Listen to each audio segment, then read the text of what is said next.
Smart Philo, le management, tiens, c'est intéressant de le traiter à l'aune de la philosophie. Et justement, Pierre Delbé va nous en parler. Bonjour Pierre, ravi de vous accueillir dans cette rubrique Smart Philo, docteur en philosophie, directeur de l'IFAE.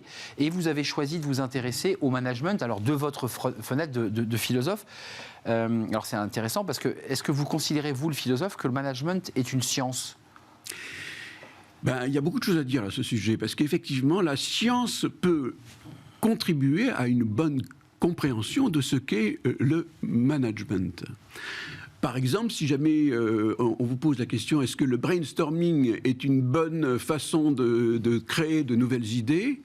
Eh bien, il y a des études qui sont faites là-dessus, et ce sont des études scientifiques qui montrent qu'en réalité, le brainstorming n'est pas une bonne façon de créer de nouvelles idées, et que si jamais les gens sont en individuel et utilisent l'écrit, eh bien, ils vont pouvoir avoir de meilleures idées.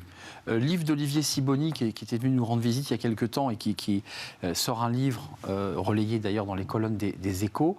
Enfin, on voit quand même que les managers sur ce sujet considèrent, eux, à la différence d'un philosophe, que ce n'est pas une science, que tout ça se fait un peu au doigt, à l'envie, à l'énergie. Oui.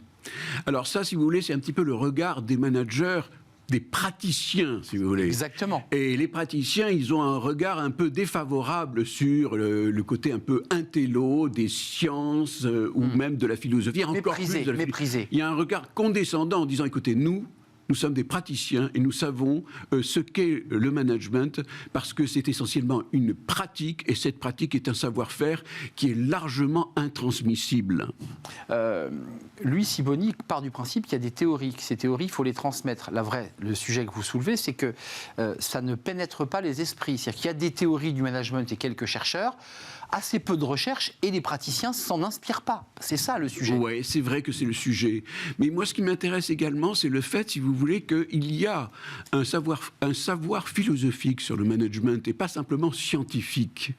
Vous savez, le savoir scientifique, c'est un savoir qui est mesurable et vérifiable.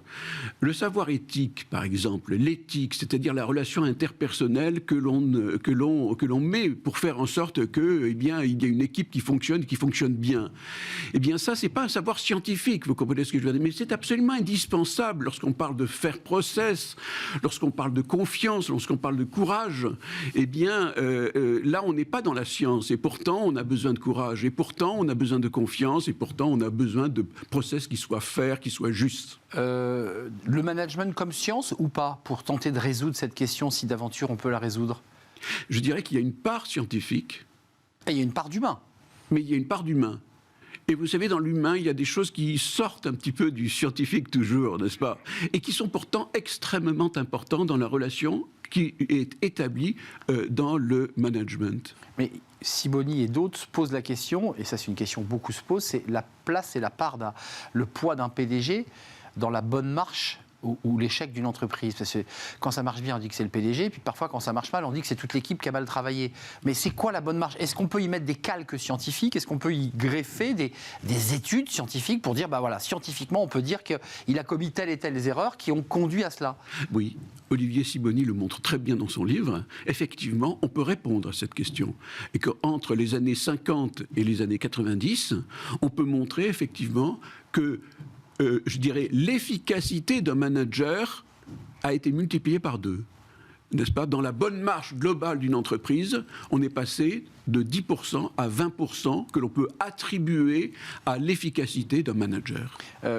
Un mot, parce que c'est le sujet d'actualité, je pense que le philosophe que vous êtes est impacté, ChatGPT, GPT-4, qui sont finalement des algorithmes. Est-ce qu'un jour le manager pourrait être remplacé par l'algorithme ? Parce que selon votre théorie, il y a une partie qui est très scientifique, puis il y a une partie qui est très humaine. Cette dimension humaine dont vous parliez, de l'éthique et tous les sujets que vous traitez, finalement, ça ne peut pas être remplacé par l'IA, on est d'accord ? Ça peut être simulé. On peut avoir des robots qui vont simuler des comportements, à tel point d'ailleurs que vous ne pouvez pas voir la différence. Quelquefois. J'ai vu que vous mettez maintenant des masques latex avec des visages. Voilà, exactement. Et vous ne voyez pas vraiment la différence. Et simplement, nous avons besoin de la vérité d'une relation. Et c'est absolument indispensable, cette vérité de la relation. Alors quelquefois, on peut effectivement être devant un robot qui est extraordinairement bien, qui imite extraordinairement bien un vrai manager, si je puis dire.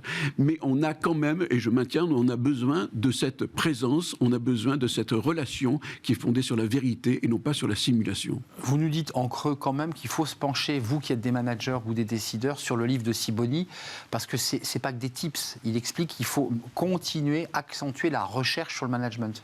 Oui, parce que il le dit. C'est pas un gadget. Il le dit d'une façon très intéressante.